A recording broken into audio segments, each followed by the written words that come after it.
शिष्यो प्रसादाद भगवते प्रसादो यस्या प्रसादान्नगति कुतयोऽपि दैवं स्तुवं स्तस्य यशस्तिषण्णं वन्दे गुरुश्रीचरणरविन्दम्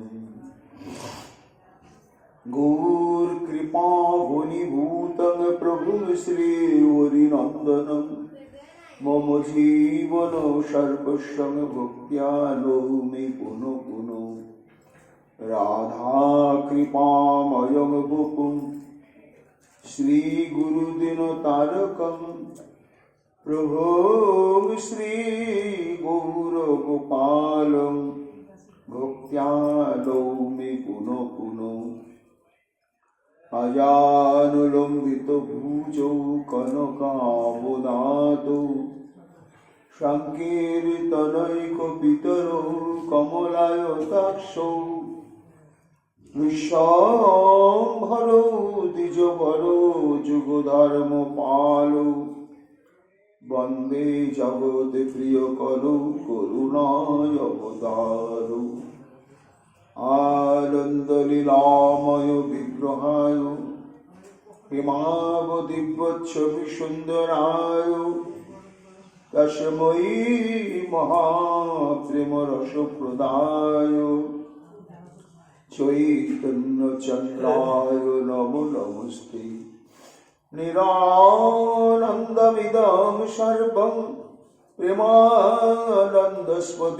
कृतं जनो तं शततं वन्दे नित्यानन्द जगद्गुरुं श्रीअद्वैत नमस्तुभ्यं कलिजनकृपानिधे गौरी प्रेम प्रदानाय श्री सीतापतये नमो राधिनी स्वरूपाय गौरांग सुहृदाय च भक्त शक्ति प्रदानाय गदाधर नमस्ते प्रणमामि श्रीवासं तमाद्यं पंडितं मुदा श्रीगौरांग कृपापात्रं कीर्तनानन्दमानसं गौरी प्रेम प्रदावैव सर्वत्र समदर्शिने नारायण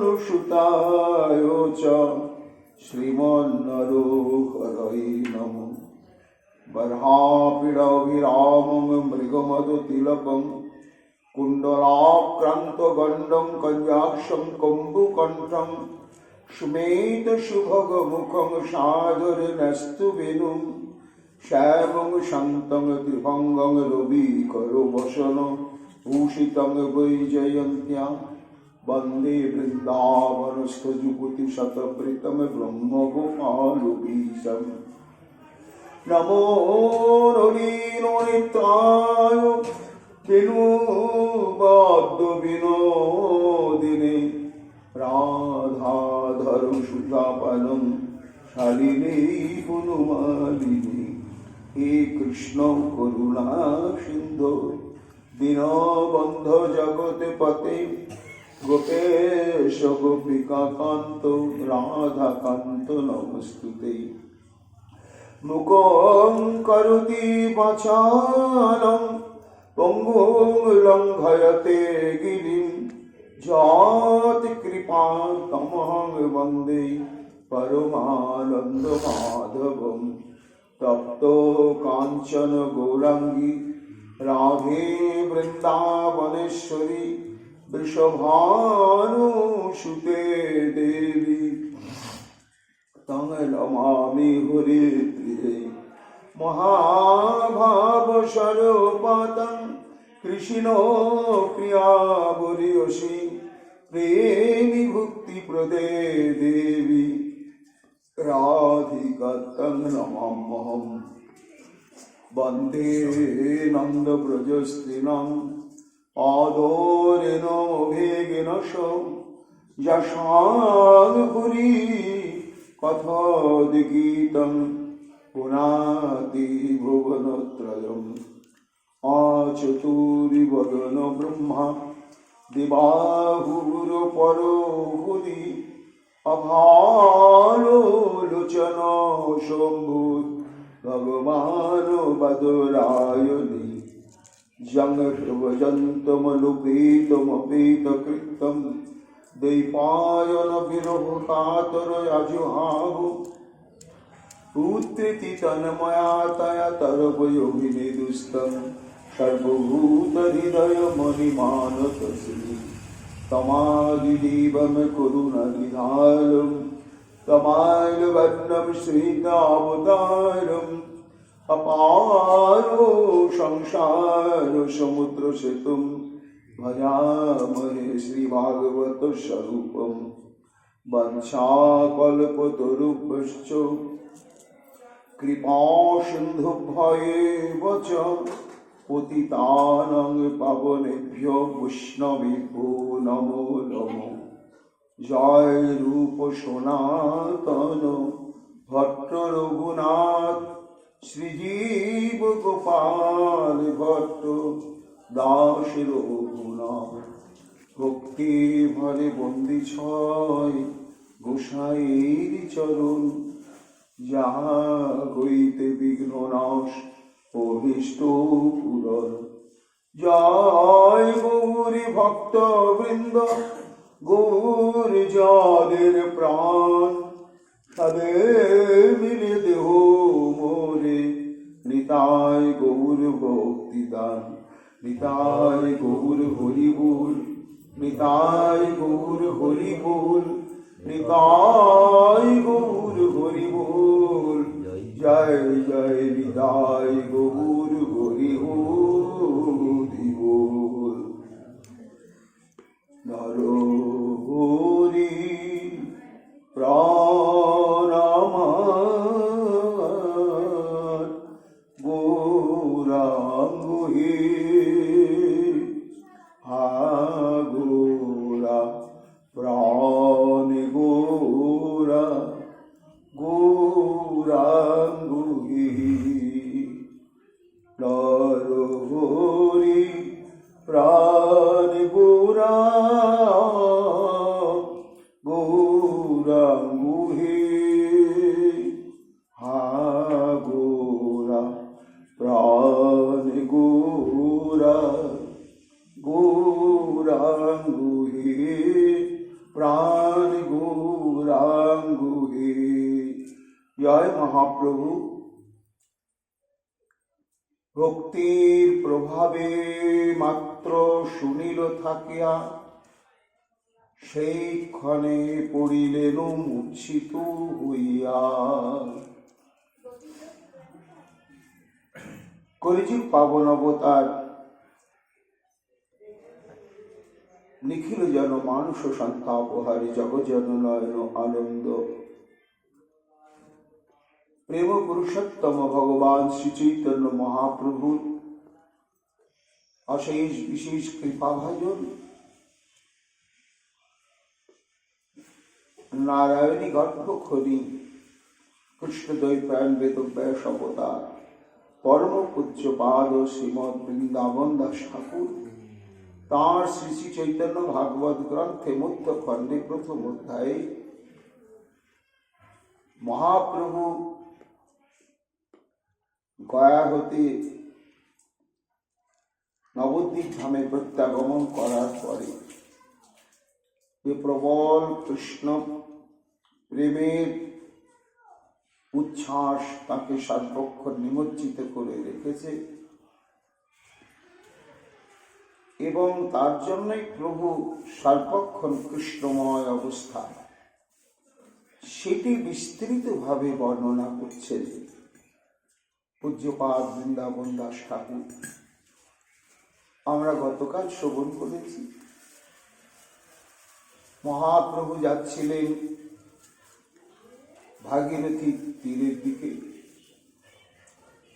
পথের ধারে গৃহানন্দ অলিন্দে বসে বসে রত্নগর্ভ আচার্য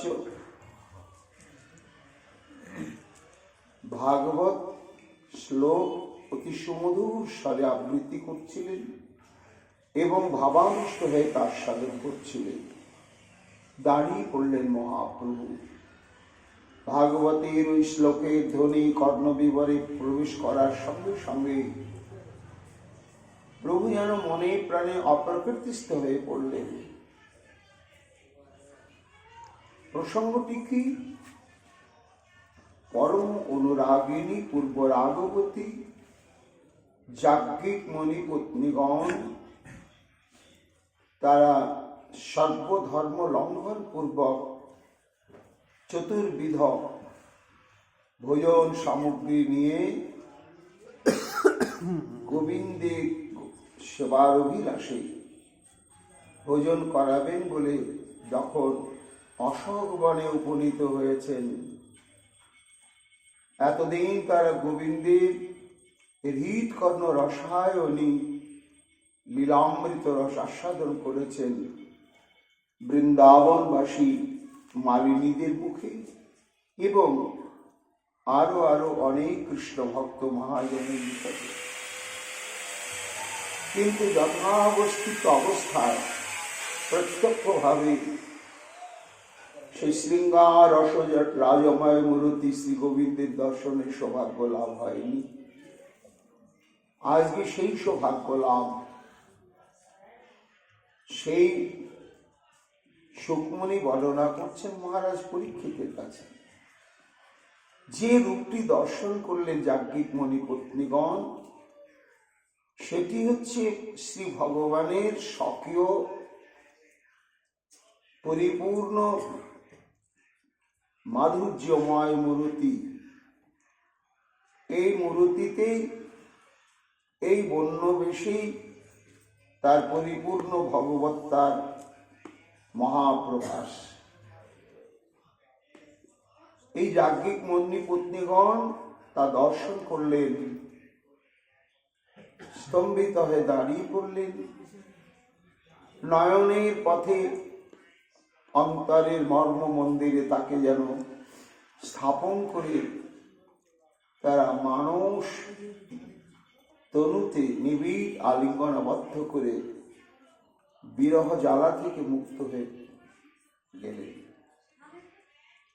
মহাপ্রভুর সমস্ত ভাগবতে তো কণ্ঠস্থ। এই শ্লোক পাঠ করছেন রত্নগর্ভ আচার্য। যখন পাঠ করছেন, বৃন্দাবন দাস ঠাকুর বলছেন, এই যে ভাগবত অনুশীলন করছেন, কিন্তু কিভাবে না ভক্তি রস মিশ্রিত, ভক্তি রস সমুদ্রে নিমজ্জিত হয়ে এই ভাগবত অধ্যয়ন করছেন রত্ন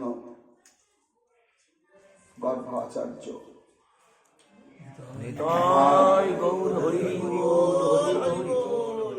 এটাই প্রকৃত নিয়ম। বিশেষত শ্রীমদ্ ভাগবত গ্রন্থ যখন আমরা স্পর্শ করব, যখন আমরা শ্রদ্ধায় বা অধ্যয়ন করব, তখন ভাগবতেতে যেন সাক্ষাৎ ভগবত বুদ্ধিটি সম্যক রূপে অনুভব হতে থাকে। রত্নগর্ভ আচার্যের তাই হচ্ছে, যার জন্য তিনি এমন ভক্তিরসে আপ্লুতচিত্ত হয়ে পড়েছেন, সেই শ্লোক পাঠ করার সঙ্গে সঙ্গে প্রেম ভক্তি বিকার তার অঙ্গে প্রত্যঙ্গে বিকশিত হয়েছে। এইভাবে ভক্তি রস মিশ্রিত সেই নিগম কল্পতরু গলিত ফলস্বরূপ শ্রীমদ্ ভাগবত অমৃত শ্রবণ করছেন কে? সেই শ্রীকৃষ্ণ চৈতন্য মহাপ্রভু। মহাজনগণ বলেন, এই শ্রীমদ্ ভাগবতের প্রণেতা হচ্ছেন মহর্ষি কৃষ্ণ দ্বৈপায়ন বেদব্যাস। বক্তা পরিব্রাজক আচার্য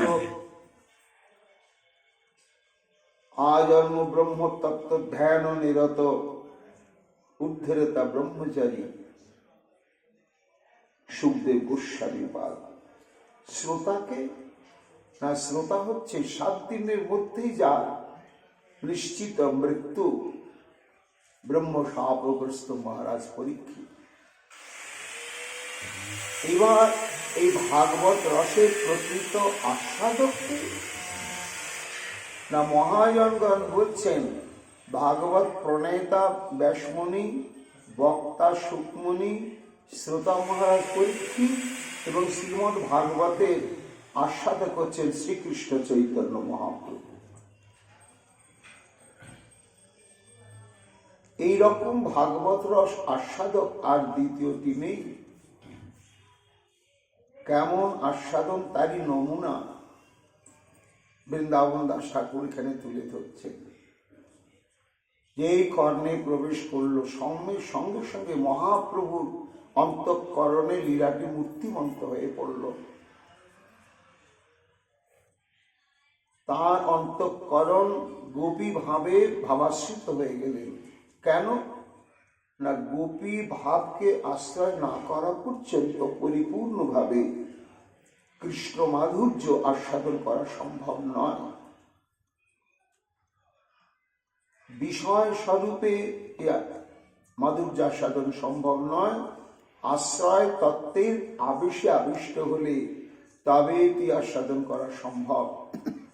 বৃন্দাবন দাস ঠাকুর বলছেন লীলাটি মূর্তিমন্ত হয়েছে শ্রীমন মহাপ্রভুর অন্তঃকরণে। তিনি প্রত্যক্ষ দর্শন করছেন। ওই তো নিখিল সৌন্দর্য নিংড়ে নিংড়ে যেন মূর্তিমন্ত হয়ে দাঁড়িয়ে রয়েছেন। তারই হৃদয় অধিদীপ প্রাণীর প্রাণ শৃঙ্গার রসরাজময় মূর্তি আমার শ্রী গোবিন্দ।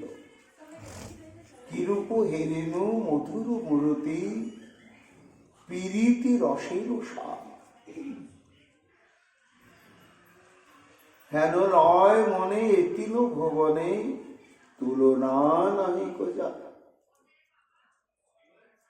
কোন ভাবে আস্বাদন করছেন যাজ্ঞিক মণিপত্নীগণ। এবং যখন যাজ্ঞিক মণিপত্নীগণ সেই গোবিন্দ মূর্তি নয়নের পথে অন্তঃকরণে নিবিড়ভাবে মানসে আলিঙ্গন প্রাপ্ত হলেন, আলিঙ্গন করলেন, প্রভামা সেই দশা প্রাপ্ত হয়ে গেলেন। হওয়ার সঙ্গে সঙ্গে আনন্দ মূর্ছা, আর স্থির থাকতে পারলেন না। ব্যাসাবতার বৃন্দাবন দাস ঠাকুর বলছেন সেই ক্ষণে পড়িলেন মূর্ছিত হইয়া। সকল পড়ুয়া বর্গ বিস্মিত হইলা।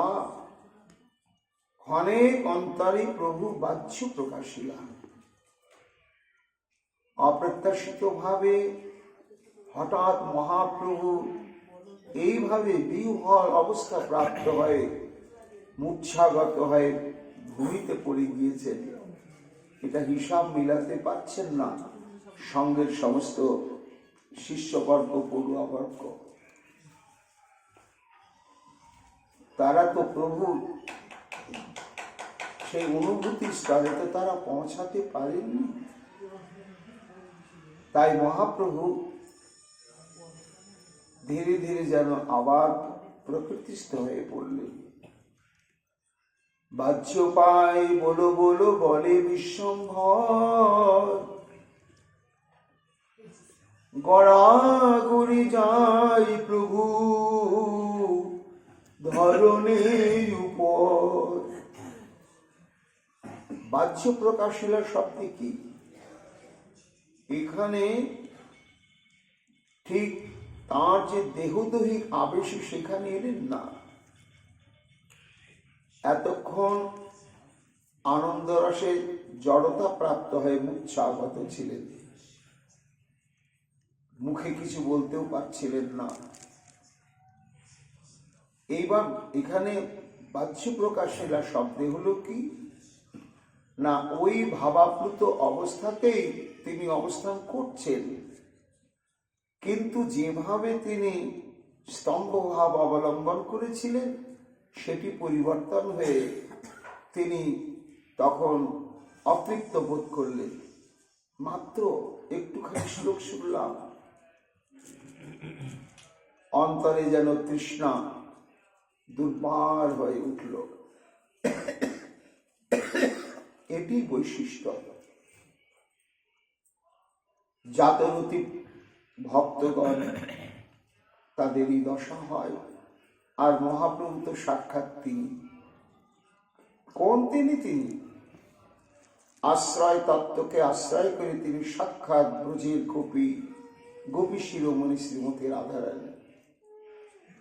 কাজে শ্রীকৃষ্ণ মাধুর্য আস্বাদনে তাঁর যে আনন্দের প্রকাশ অভিব্যক্তি, জাতরতি ভক্তের চাইতে সেটি অনন্ত কোটি গুণ অধিক হবে। প্রভু অতৃপ্ত, বলো বলো বলে বিশ্বম্ভর। আহা, কে কে গো এই অমৃত দিতে দিতে কেন আবার ছেদ ফেললে? আর বলছো না?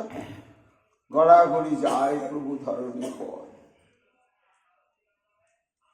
প্রভু বলে বলো বলো বলে বিপ্রবর, উঠিল সমুদ্র সুখ, উঠিল সমুদ্র কৃষ্ণ সুখ মনোহর।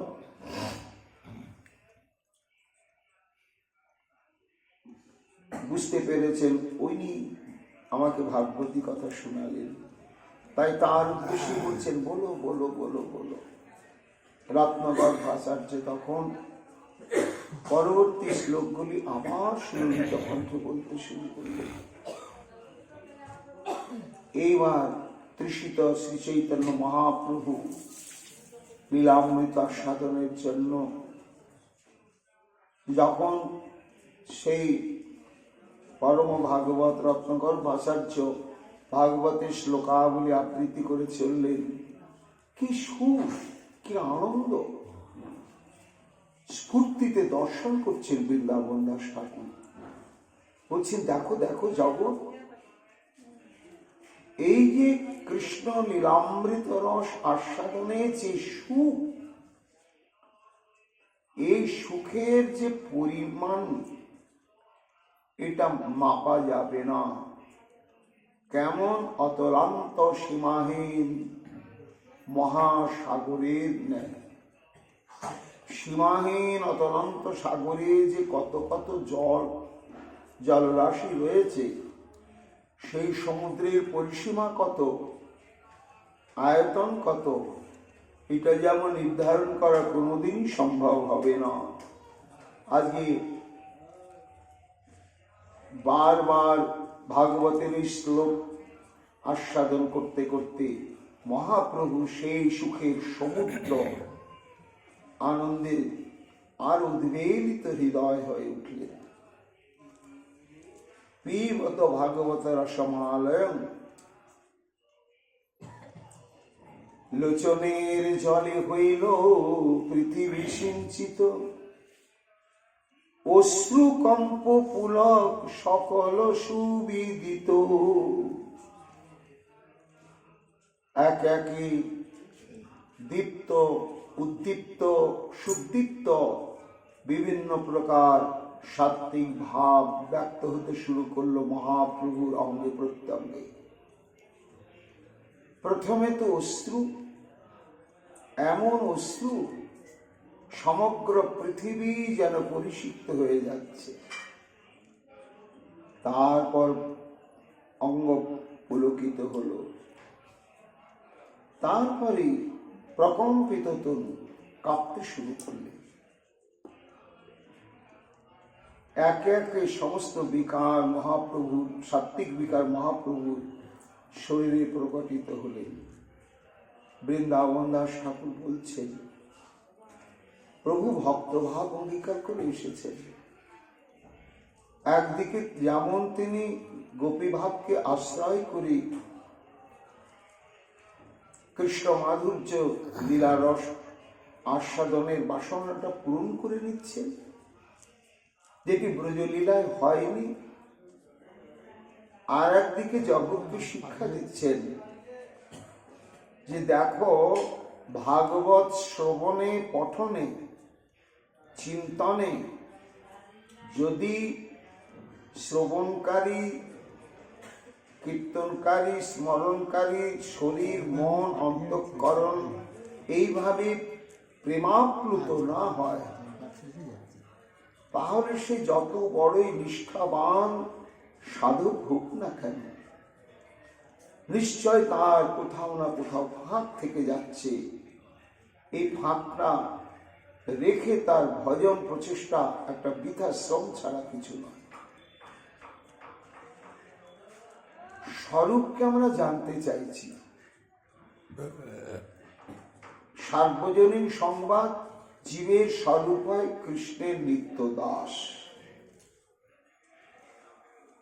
আর বিশেষ সংবাদ হচ্ছে জীবের স্বরূপ হয় কি নিত্য রাধা দাসী। এই রাধা দাসী শব্দটিকে গোপনে রাখা হয়েছে, কৃষ্ণ দাসী বলা হয়েছে। এখানে দাস শব্দে দাস্য ভক্তি, দাস্য ভক্তি পরিপূর্ণভাবে প্রকাশ গোপী ভাব বা প্রকৃতি ভাবকেই আশ্রয় করে। কেন? পরিপূর্ণ সেবার যোগ্যতা অধিকার দাস অভিমানে থাকে না, দাসী অভিমানেই থাকে। তা এই যে স্বরূপে আমরা পৌঁছাতে গেলে আগে পৌঁছাতে হবে প্রেমভূমিতে। প্রেমভূমিতে যদি না পৌঁছাতে পারি তাহলে আত্মস্বরূপ সম্পর্কে সম্যক উপলব্ধি হবে না। আর এই প্রেমভূমিতে আমি পৌঁছাচ্ছি কি পৌঁছাইনি, তার লক্ষণটা কি না? ভাগবতের প্রতি এইরকম চরমতম নিবিড় সম্বন্ধ এসে যাবে। ভাগবত শ্রবণেই চিত্ত বিকার, বিভুল অবস্থা সব ভেসে যাবে। তখনই বুঝতে হবে যে ভাগবতী কথা শ্রবণে, কৃষ্ণ কথা শ্রবণে আমার সম্যক রুচি এসেছে। আর রুচি এসে গেলেই রতিটা খুব তাড়াতাড়ি প্রাপ্ত হওয়া যায়। এই জন্য মহাপ্রভু বৃন্দাবন দাস ঠাকুর বলছেন, মহাপ্রভু জগৎকে দেখাচ্ছেন যে স্বরূপে যদি তুমি সুপ্রতিষ্ঠিত হতে চাও, ভাগবতকে ভালোবাসো,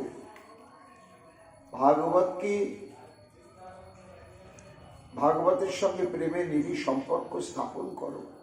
ভাগবত শব্দটা শোনার সঙ্গে সঙ্গে ভাগবতের যে কোনো একটি শ্লোক শ্রবণের সঙ্গে সঙ্গে এই রকম যদি অন্তঃকরণ বিকার প্রাপ্ত হয়, তখনই বুঝতে হবে যে আমার স্বরূপ সম্বন্ধ প্রাপ্তির পথটি সুগম হতে চলেছে।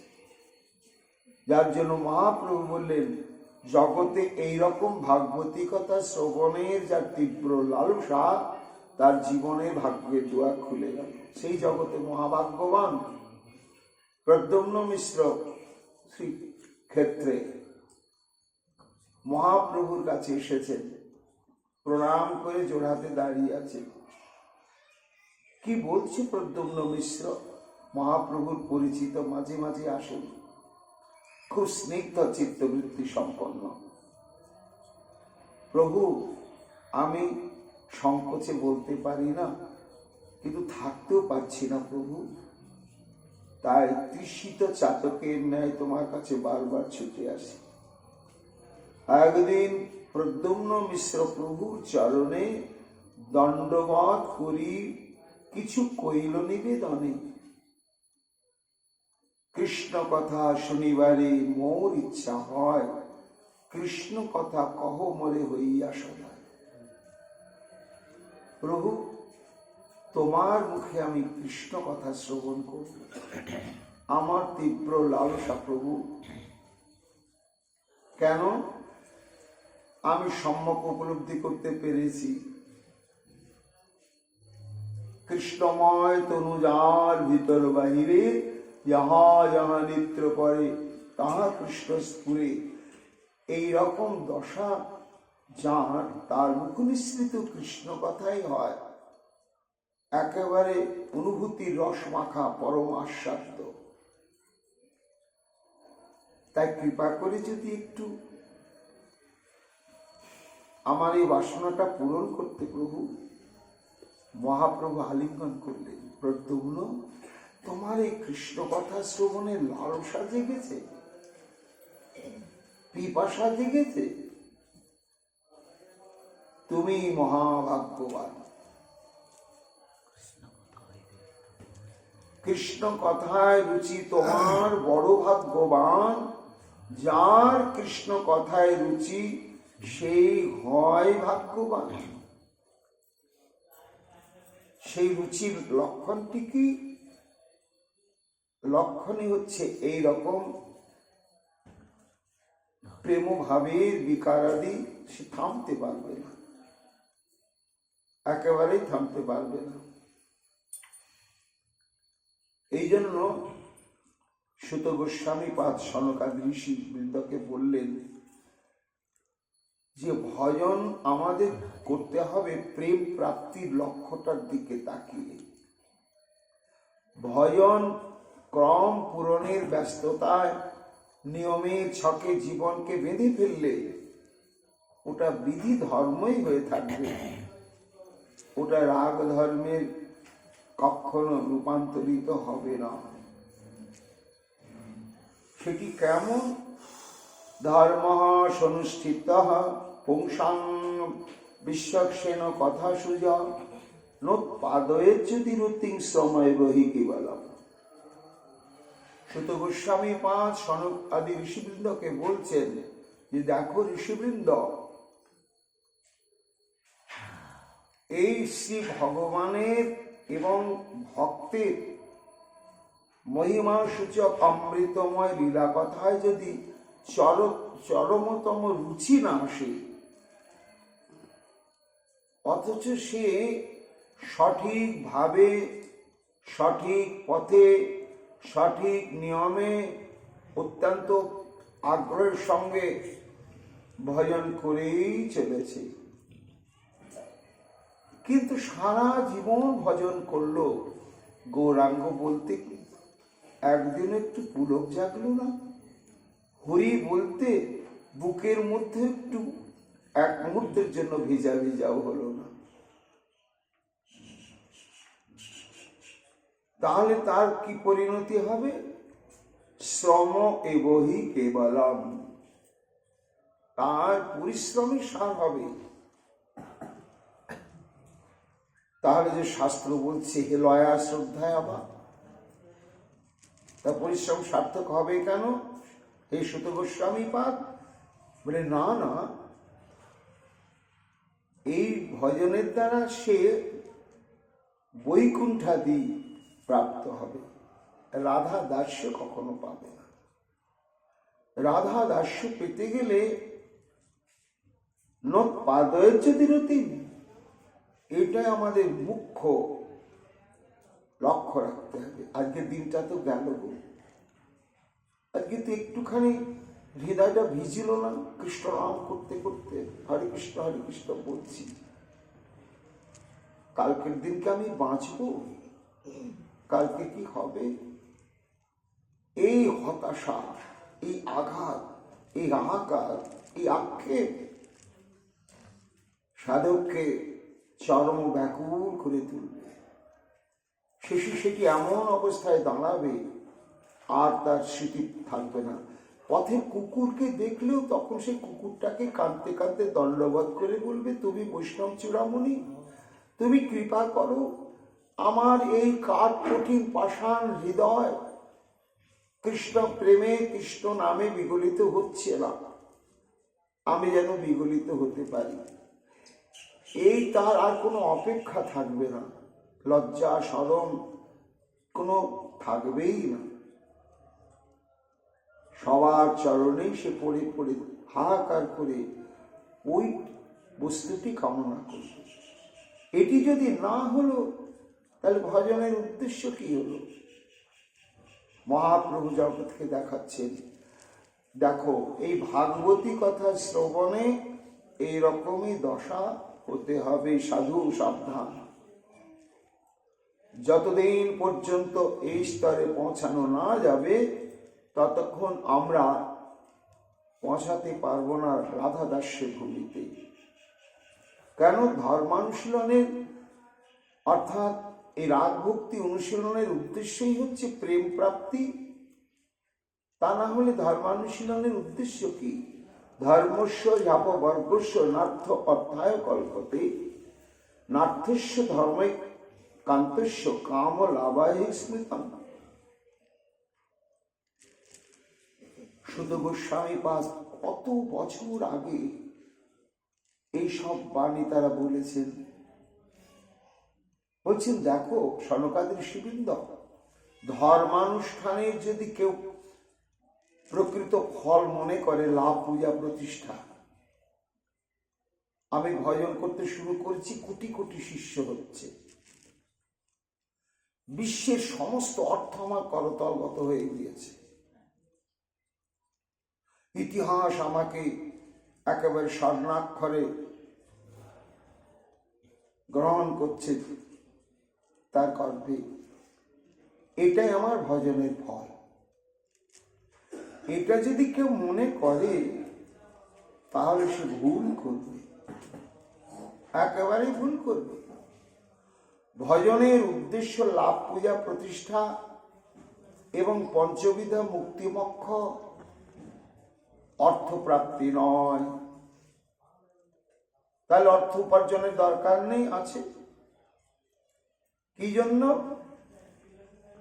নার্থ অর্থায় কল্পতে, এই ধর্মানুশীলনের জন্য আমাকে বেঁচে থাকতে হবে। আর এই ধর্মানুশীলনের জন্য বেঁচে থাকতে গেলেই আমাকে প্রয়োজনীয় দেহযাত্রা নির্বাহের জন্য কিছু আর্থিক প্রয়োজন। অর্থের জন্য অর্থ প্রয়োজন নয়। নার্থস্য ধর্মই কান্তস্য কাম লাভায় স্মৃতম। ভোগ বিলাস চরিতার্থ করবার জন্য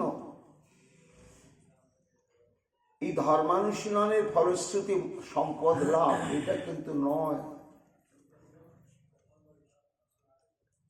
থাকতাম গাছের তলায় ভজন করতে করতে, লাভ পূজা প্রতিষ্ঠা এলো, মঠ মন্দির শীতাতপ নিয়ন্ত্রিত গৃহ, সেখানে বসবাস করছি, মঠাধীশ হয়ে গিয়েছি। এটাই ভজনের ফলশ্রুতি নয়। ফলশ্রুতি হচ্ছে গৌরাঙ্গ বলিতে হবে পুলক শরীর, হরি হরি বলিতে নয়নে ববেদি। কামস্য নেন্দ্রিয় প্রীতির লাভ জীবিত যাবতা, জীবস্য তত্ত্ব জিজ্ঞাসানার্থ যস্য কর্মবি। সুত গোস্বামী পাদ বলছেন, হে ঋষিগণ, কামস্য নেন্দ্রিয় প্রীতি লাভার, প্রীতির লাভ অর্থাৎ অর্থ বিত্ত প্রয়োজন রয়েছে, সম্পদেরও দরকার রয়েছে, কিন্তু কি জন্য? না কাম লালসা নিবৃত্তির জন্য নয়, আর আমার চক্ষু কর্ণ নাসিকা জিহ্বা ইত্যাদি ইন্দ্রিয়ের তৃপ্তি সাধনের উদ্দেশ্যে নয়। তবে কি উদ্দেশ্যে? জীবিত যাবতা, বেঁচে থাকার জন্য আমাকে বাড়ি করতে হবে, প্রসাদ গ্রহণ করতে হবে, চিকিৎসা আদি করতে হবে ব্যাধিগ্রস্ত হলে। কিন্তু ওটা প্রসাদ গ্রহণ, জিহ্বা লালসা তৃপ্তি, জিহ্বা যা ভালো লাগবে তাই ভোজন করবো, ওটা চলবে না। তাহলে তোমাকে বাঁচতে হবে কেন? জীবস্য তত্ত্ব জিজ্ঞাসা। আমাদের বেঁচে থাকার উদ্দেশ্য কি হবে? তত্ত্ব জিজ্ঞাসা। কি তত্ত্ব জিজ্ঞাসা? কেন এলাম? কোথায় যাব? আমি কার? কে আমার?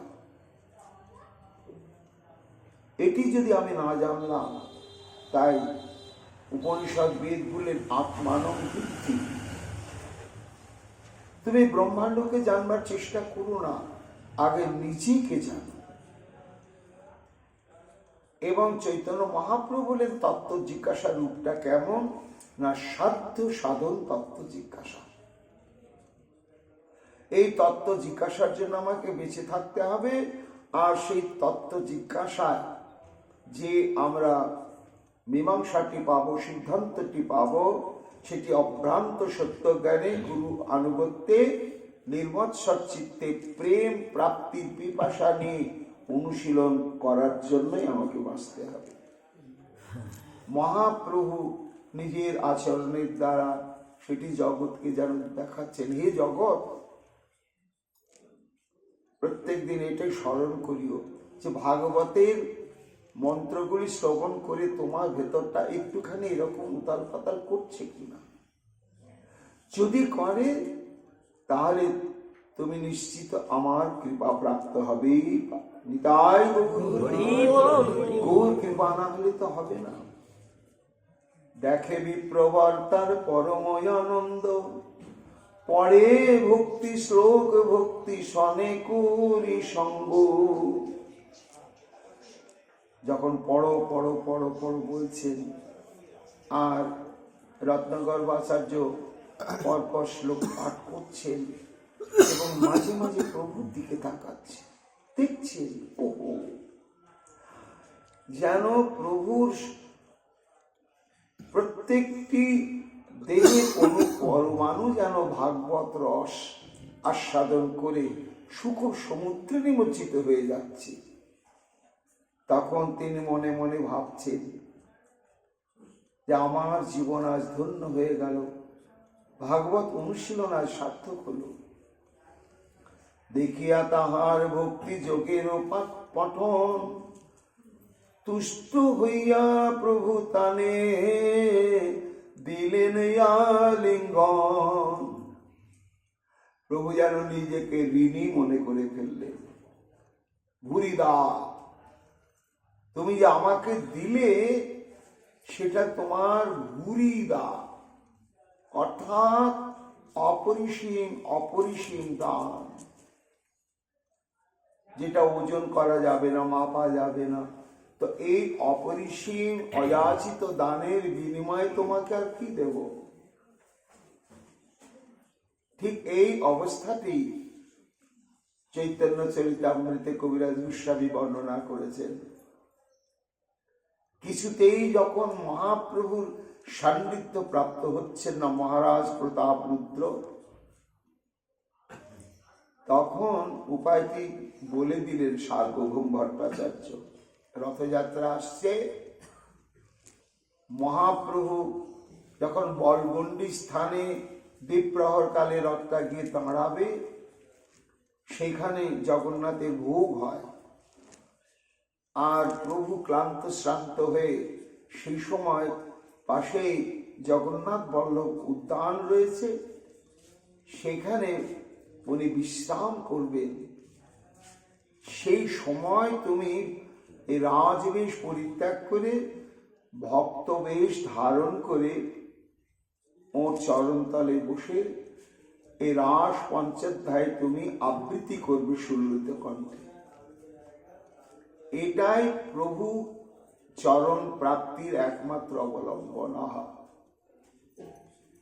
প্রতাপ রুদ্র সেই সৌভাগ্য লাভ করলেন। সত্যি সত্যি প্রভু এমন ক্লান্ত শ্রান্ত হয়ে টান টান হয়ে একটি বৃক্ষের তলায় শয়ন করে রয়েছেন, ডাকলেও সাড়া দিচ্ছেন না এবং নিকটেও কেউ নেই। সমস্ত ভক্তবৃন্দকে এমন নাচিয়েছেন, সাধ্যের অতীত নৃত্য করিয়েছেন, সবাই ক্লান্ত। তাই এক এক বৃক্ষের তলে এক মূর্তি দু মূর্তি সব, তারাও সব মৃদুমন্দ পবন বইছে, ক্লান্তি অপনোদনের জন্য একটু তন্দ্রাচ্ছন্ন নিদ্রাচ্ছন্ন সবাই বিশ্রামের রত। সবাইকে প্রণাম করে ভক্তবেশ ধারণ করে মহাপ্রভুর চরণতলে গিয়ে বসছেন। ভয়ে থরথর করে কাঁপছে শরীর। এত কাছে মহাপ্রভু সেই ন্যাগ্রত পরিমণ্ডল, নিজের হাতে 4 হাত, বিশাল বিগ্রহ, বিশাল সেই চরণ, আর রক্ত রাঙ্গা একেবারে সদ্য ফোটা পদ্ম ফুলের মতন সেই চরণ তল। আমার এই রাজদণ্ড ধরা হস্ত, যুদ্ধ বিগ্রহ করেছি, কত অস্ত্র ধরেছি হাতটা দিয়ে, প্রভুর চরণে দেব? হয় শিউরে শিউরে উঠছে, আবার ভাবছে নিশ্চয় দেব। কেন না, তিনি ছাড়া আমার আর কেউ নেই। তাই ধীরে ধীরে চরণ স্পর্শ করলেন, প্রভু কোনো সাড়া দিলেন না। প্রতাপ রুদ্র ভাবলেন প্রভু বোধহয় একেবারে তন্দ্রাচ্ছন্ন হয়ে পড়েছেন, ভালোই হলো। তখন একেবারে ভগবান ও পিতারাত্রি শারদোৎফুল্ল মল্লিকা বিক্ষরন্ত মনশ্চাক্রে যোগমায় উপাশ্রিতা, প্রথম শ্লোক থেকে সুললিত ভাবে সমগ্র রাস পঞ্চোধ্যায় বলতে বলতে যখন মাঝখানে এসেছেন তৃতীয় অধ্যায়ে, সেটি হচ্ছে গোপী গীত। জয়তিতে অধিক জনমনা ব্রজ শ্রয়ত ইন্দিরা সদত্র। যেই পড়েছেন আর মহাপ্রভু সঙ্গে সঙ্গে চেতনা উৎকর্ণ হয়ে শ্রবণ করছে। জয়তি অধিকাংশ শ্লোক করে পঠন। মহাপ্রভু তখন বলছেন পড়ো পড়ো পড়ো পড়ো পড়ো। শেষে নবম শ্লোক, তব কথামৃতম তত্ত্ব জীবনম কবিভিরিতম কল্মশাপম শ্রবণ মঙ্গলম শ্রীমদাততম ভুবি গৃহ্ণন্তি ভুরিদায়না। এই শ্লোকটি যখন পাঠ করলেন ভুরিদা ভুরিদা বলতে বলতে আর মহাপ্রভু আত্মসংযম করে থাকতেই পারলেন না। কে কে কে গো তুমি? কি তোমার পরিচয়? কে তুমি? অযাচিত ভাবে আমার এই তৃষ্ণাতুর অন্তঃকরণ এই বিশ্রামের মধ্যেও চলে গিয়েছে সেই বৃন্দাবনে গোপীহারা কৃষ্ণহারা গোপীগণের কাছে। আর এই মুহূর্তে তুমি সেই লীলামৃত আমাকে আস্বাদন করালে। কি দেব? আমি তো কাঙাল, আমার ব্রহ্মাণ্ডে কোনো সম্পত্তি নেই। তাই তুমি এত দান করলে আমার, তোমাকে আমি কি দেব? তাই তোমাকে একটু আলিঙ্গন প্রদান। মহাপ্রভু পরিসর কক্ষের মধ্যে আত্মসাৎ করে নিলেন, নিজের চরণাশ্রিত দাস করে নিলেন সার্বভৌম ভট্টাচার্যকে। আজকে বৃন্দাবন দাস ঠাকুর বলছেন ঠিক সেই অবস্থা হলো এই রত্নগর্ভ আচার্যের ক্ষেত্রে। ভাগবতে শ্লোক পড়ছেন, প্রভু এত তুষ্ট হলেন, তুষ্ট হইয়া প্রভু তানি দিলা আলিঙ্গন।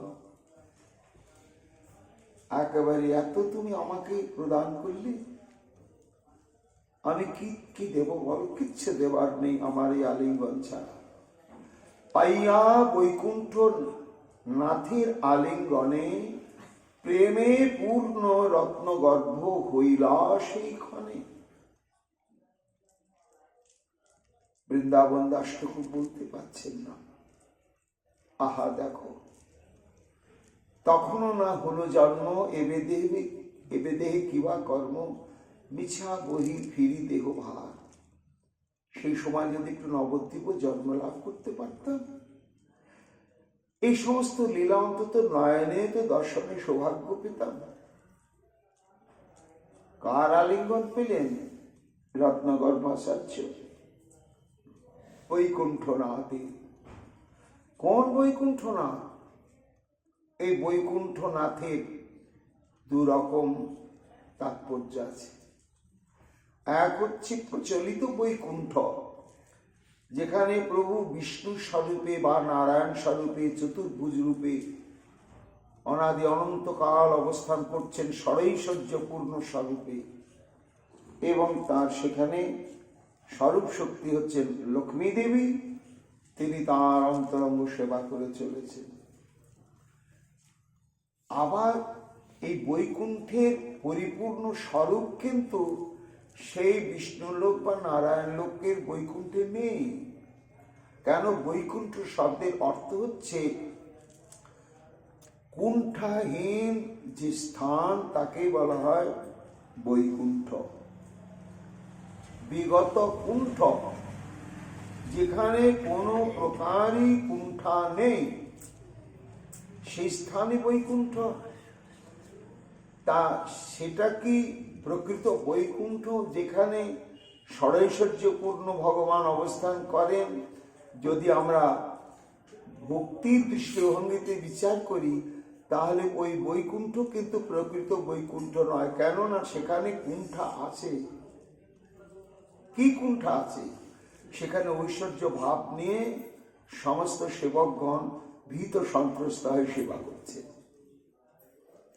সেখানে কোন কুণ্ঠ অবস্থা, উৎকণ্ঠিত অবস্থা আছে। একেবারে কুণ্ঠা শূন্য হয়ে কেউ সেবা করতে পারছেন না, এই ছায়া মানলাম, এই বোধহয় একটু ব্যতিক্রম করে ফেললাম, সেও অপরাধ হয়ে গেল। এই অপরাধের চিন্তায় সন্ত্রস্ত সবাই, তাহলে বৈকুণ্ঠ বলা হবে না সেটাকে প্রকৃত পক্ষে? তাহলে প্রকৃত বৈকুণ্ঠ কোথায় বলে? ওই মধু বৃন্দাবন। সেখানে কুণ্ঠা নাই। কানাই হেরে গিয়েছিস, কাঁধে নিবি না মানে? তুই নিবি না, নেব না বললে আমরা শুনবো কেন? দাঁড়া, রাব দিকে কাঁধেই উঠছে, কুণ্ঠা নেই, ভয় নেই, সংকোচ নেই। সেখানে কোলাহল, লক্ষ্মী দেবী তো জোড়হাত করে ভয় কাঁপুন, কিন্তু রাধারানী কি বলছেন? যাহি মাধব যাহি কেশব মা বদ কৈতব বাদম তাম অনুসর সরশিল হলো যেন ইয়া তব হরতি বিষাদম। কুণ্ঠা নেই, একেবারে কুণ্ঠা শূন্য প্রেম ব্যবহার। এই জন্য বৈকুণ্ঠনাথ শব্দে দুরকমই ব্যাখ্যা হবে এখানে। এই বৈকুণ্ঠনাথ শব্দে প্রকৃত বৈকুণ্ঠ বৃন্দাবন, আর বৃন্দাবনের নাতি হচ্ছে আমাদের ব্রজরাজের নন্দন, তিনি শ্রীকৃষ্ণ চৈতন্য মহাপ্রভু। আমার বৈকুণ্ঠ শব্দে হচ্ছে ষড়ৈশ্বর্যপূর্ণ ভূমি, বৈকুণ্ঠ যেখানে স্বয়ং পরম বোমাধিপতি অবস্থান করছেন, সেই স্বরূপটাও চৈতন্য মহাপ্রভুর মধ্যে রয়েছে। তিনি হচ্ছেন যুগধর্ম প্রবর্তক স্বরূপ। তার বৃন্দাবন দাস ঠাকুর বলছেন, সেই পাইয়া বৈকুণ্ঠনাথের আলিঙ্গনে প্রেমে পূর্ণ রত্নগর্ভ হইরা সেই ক্ষণে প্রভুর চরণ ধরি রত্নগর্ভ কাঁদে, বন্দী হইলা বিপ্র চৈতন্যের প্রেম ফাঁদে। মহাপ্রভু চরণ ধরে প্রেম ক্রন্দন, এই রত্নগর্ভ আচারছে। পুনঃ পুনঃ পরে শ্লোক প্রেম যুক্ত হইয়া বলো বলো বলে প্রভু হুঙ্কার করিয়া। আজকে সম্যক রূপে উপলব্ধি করছেন মহাভাগ্যবান এই রত্নগর্ভ আচার্য, যে আমার ভাগবত ভজন, ভাগবত অনুশীলন আজ আমার সার্থক, আজ আমার সার্থক। দেখিয়া সবার হইল অপরূপ জ্ঞান, নগরিয়া সব দেখি করে পরনাম। প্রভুর এই অবস্থা, এটা তার গোপনে হচ্ছে না, প্রকাশ্য দিবালোকে এবং প্রশস্ত পথপার্শ্বে। কাজেই পাড়া প্রতিবেশী এবং পথিক বৃন্দ তারাও আকৃষ্ট হলেন। এইরকম প্রভু কি হলো, কি হলো, কি হলো, সবাই দেখছে। গদাধর পণ্ডিত দেখছেন যে প্রভু যদি এইভাবে সর্বক্ষণের জন্য ভাবাবিষ্ট দশায় থাকে, তাহলে তো বাকি বাকি যে সমস্ত প্রসঙ্গ রয়েছে সেগুলো সমাধান হবে না। তখন না পড়িহ আর বলিলেন গদাধর, সবে মিলি ধরিলেন প্রভু বিশ্বম্ভর। গদাধর পণ্ডিত তখন ইঙ্গিত করলেন রত্নকর ভাচার্যকে আর তুমি ভাগবত পড়বে না। ক্ষণেকে হইলা বাহ্য দৃষ্টি গৌর রায়, কি বলো প্রভু জিজ্ঞাসে সদায়। একটু এইবার তিনি দেহদৈহিক সম্বন্ধে ফিরে এসেছেন। সে ভাবাবেশের সম্বন্ধে না, দেহদৈহিক সম্বন্ধে ফিরে এসেছেন। যে আমি নিমাই পণ্ডিত, এই তো আমার সব পরিকর বৃন্দ গদাধর, কি বলছো গো? মনে হচ্ছে আমাকে নিয়ে তোমরা কিছু একটা আলোচনা করছো পরস্পর, কি ব্যাপার? প্রভু বলে, কি চাঞ্চল্য করিলাম আমি কি কিছু অসংলগ্ন আচরণ করে ফেললাম নাকি? কি করলাম আমি তো স্মরণ করতে পারছি না গদাধর, একটু বলো না। এই মুহূর্তে আমি নিজে আনতেও পারছেন না স্মৃতিতে। প্রভু বলে, কি চাঞ্চল্য করিলাম আমি, পড়ুয়া সকল বলে কৃতকৃত্য তুমি। পড়ুয়াগণ তো তারা মহাভাগ্যবান, অন্তরঙ্গ পরিকর, তারা মহাপ্রভুর এই দশা বুঝতে পেরেছে, তারা পরম শাস্ত্রজ্ঞ আর মহাপ্রভুর কৃপা প্রাপ্ত। তারা জোড়হাত করে বলছেন, প্রভু তুমি জগৎকে দেখালে যে মানব জন্ম সার্থক করতে গেলে, ধন্য করতে গেলে, কৃতার্থ করতে গেলে কোন স্তরে উঠতে হয়, কোন ভাবকে প্রাপ্ত হতে হয়, সেটি তুমি নিজেই অঙ্গীকার করে দেখিয়ে দিলে প্রভু। আজ তুমি কৃতার্থ। কি বলিতে পারি আমার সবার শকতি, আপ্তগণে নিবারিল না করি হস্তুতি। বাহ্য পায় বিশ্বম্ভর আপনা সম্বরে, সর্বগণে চলিলেন গঙ্গা দেখিবার।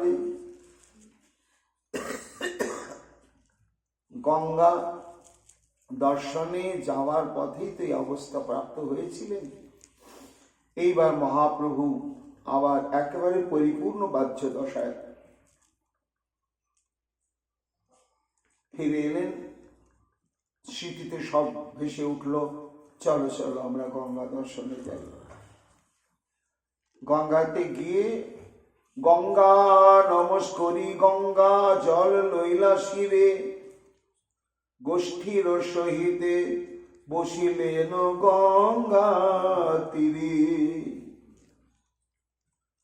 যে গঙ্গা প্রভুর চরণ থেকে উদ্ভূতা, গঙ্গা যাকে সর্বক্ষণ স্তুতিরুতি করছে, আজকে ভক্ত ভাব অঙ্গীকার করে মহাপ্রভু নিজে সেই গঙ্গার মর্যাদা কিভাবে রক্ষা করছেন। এসে প্রণাম করে তারপরে গঙ্গা জল মস্তকে ধারণ করে সর্বাঙ্গে ছিটিয়ে দিয়ে গঙ্গা দেবীর কাছে কৃপা প্রার্থনা করলেন। তারপরে সমস্ত পড়ুয়া বৃন্দকে নিয়ে গঙ্গা তীর বড় পবিত্র স্থান। যতদূর পর্যন্ত শাস্ত্রে রয়েছে যে গঙ্গার বাতাস যতদূর পর্যন্ত বিস্তৃত হয়, ততদূর পর্যন্ত স্থাবর জঙ্গম কীট পতঙ্গ যা কিছু থাকুক না কেন, প্রত্যেকেই কৃষ্ণ প্রেম ভক্তি পাওয়ার স্বীকৃতি লাভ করে। কেন না আমরা জানবো, মহাপ্রভু যখন সন্ন্যাস গ্রহণ করে রাঢ় দেশের দিকে ছুটছেন 3 দিন অনাহার, গোপ বালকের মুখে শুনি কৃষ্ণ নাম, প্রভু তাহা যাই করে বিশ্রাম। নিতাই চাঁদকে বুঝছে নিশ্চয় আমরা গঙ্গার কাছে কাছে এসে গিয়েছি, নাহলে গ্রাম্য বালক এদের মুখে কৃষ্ণ এত প্রেমযুক্ত হয়ে স্ফূর্তি প্রাপ্ত হচ্ছে কি করে? নিতাই, এই গঙ্গার বাতাস নিশ্চয় এতদূর পর্যন্ত প্রবাহিত হয়, আর এটা গঙ্গারই মহিমা। সেই গঙ্গা তীরে বসলেন মহাপ্রভু। যেই বসলেন, বৃন্দাবন দাস ঠাকুরের স্ফূর্তিতে দৃশ্যটি কেমন অনুভব হলো। ভক্তগণ দেখে কি মনে হচ্ছে, দেখো দেখো, যমুনার তীরে যেন বেড়ি গোপগণ নানা রস করিলেন নন্দের নন্দন। সেই কলিন্দ নন্দিনী শ্রী যমুনার তটে তীরে তীরে যেমন শ্রী গোবিন্দ সমস্ত অন্তরঙ্গ সখাদের নিয়ে যেমন বিহার করেন, মুন্ডলী বন্ধে বসে বসে নর্ম আলাপ করেন, তখন যে দৃশ্য হয় ঠিক যেন আজকে গঙ্গা তটে মনে হচ্ছে সেই গঙ্গা নয় সেই যমুনা, আর সেই কৃষ্ণ চৈতন্য নয় সেই কৃষ্ণ, আর এই যেন সব গোপবালকগণ, সেই যেন কত কৌতুক অন্তরঙ্গ কথা রসে তারা নিমজ্জিত হয়েছেন। শ্রীপ্রিয় শ্রীদাম সুদাম মেলি তপন তনয়া তীরে কেলি। প্রিয় শ্রীদাম সুদাম মেলি তপন তনয়া তীরে কেলি।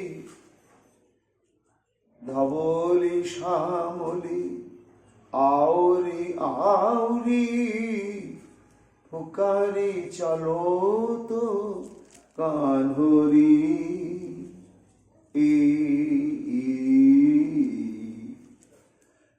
আজকে সেই দৃশ্যটি ব্যক্ত হয়েছে গঙ্গা তটে।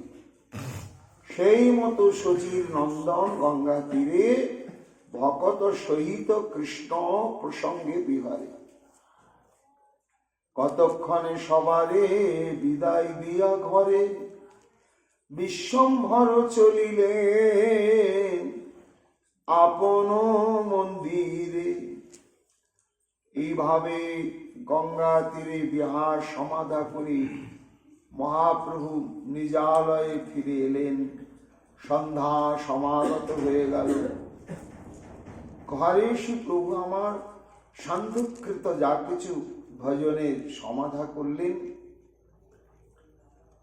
তারপরে ভোজন করিয়া সর্বভুবনের নাথ যোগ নিদ্রা প্রতি করিলেন দৃষ্টিপাত।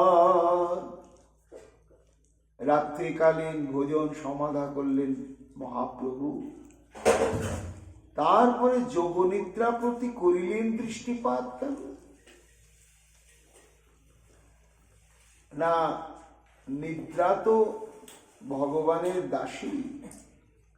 জীবের ক্ষেত্রে নিদ্রা দেবী মায়াকে আশ্রয় করে জীবের ঘাড়ে চেপে বসে থাকে, তাই ঘুমটা আমাদের অত্যন্ত প্রিয়। কিন্তু প্রভুর ক্ষেত্রেও কি নিদ্রা অমনি ব্যবহার করবে? না, যতক্ষণ প্রভু আমার সেবা গ্রহণের জন্য ইচ্ছা প্রকাশ না করবেন ততক্ষণ আমি প্রভুর কাছে যাব না। তাই নিদ্রা দেবী যেন জোর হাতে অপেক্ষা করেই থাকেন প্রভুর অনুমতি কৃপা দৃষ্টি পাওয়ার জন্য। যতক্ষণ প্রভু অনুমোদন না করেন নিদ্রা আসে না। কেন না, প্রভু তো ভাবাবেশী রসাস্বাদন করছেন। আমি যদি প্রভুকে ঘুমিয়ে দিই, যদিও সাধকের নিদ্রাটা নিদ্রা নয়, চারিদণ্ড সুতি থাকে, স্বপ্নে রাধা কৃষ্ণ দেখে, একক্ষণ ব্যর্থ নাহি যায়, তবু নিদ্রা আনুগত্যময়ী সেবা, প্রভুর ইচ্ছা না হলে আমি যাব না। তাই যেন জোড়হাতে অপেক্ষা করেছিলেন মহাপ্রভু। এইবার যোগ নিদ্রা প্রতি করিলেন দৃষ্টিপাত। এই যোগ নিদ্রা শব্দ কি না, ভগবানও ঘুমান আর আমরা জীব আমরাও ঘুমাই। তা আমাদের প্রতি নিদ্রা আর ভগবানের প্রতি ওটা যোগ নিদ্রা। ওটা সাধারণ নিদ্রা নয়, ওই নিদ্রাটি ভগবত দাসী সেবার অপেক্ষায়, যুক্ত হওয়ার অপেক্ষায় প্রতীক্ষা করে দাঁড়িয়ে থাকে। তার প্রভু যখন অনুমোদন প্রাপ্ত হন তখনই সেবাতে ছুটে আসে। আর আমাদের নিদ্রা জোর করে ঘাড়ে এসে চেপে থাকে। যোগ নিদ্রা প্রতি করিলেন দৃষ্টিপাত, পোহাইলা নিশা সর্ব পড়ুয়ার গণ, আসিয়া মিলিলা পুঁথি করিতে চিন্তন। রাত্রি প্রভাত হয়ে গেল, আবার সবাই প্রতিদিনের মতন পাঠ নেওয়ার জন্য পড়ুয়াবৃন্দ এলেন। ঠাকুর আইলা ঝাঁট করি গঙ্গা স্নান, বসিয়া করেন প্রভু পুস্তক ব্যাখ্যা। গঙ্গা স্নান সেরে এসে প্রাতঃকালীন ক্রিয়াকর্মাদি সুসমাধা করে সমস্ত পড়ুয়াবৃন্দকে নিয়ে এবার আবার প্রভু অধ্যায়ন লীলা শুরু করলেন, অধ্যাপন লীলা শুরু করলেন। এইবার ব্যাকরণ সংক্রান্ত বিষয়ে কি ব্যাখ্যা করতে লাগলেন, অদ্ভুত প্রসঙ্গ, মহাপ্রভুর কৃপা। আগামীকাল আমরা শ্রবণ কীর্তন করব। এখনকার মতো গৌর কথা আমাদের এইখানে বিশ্রাম লাভ করছে। নিতাই গৌর হরি বল, নিতাই গৌর হরি বল।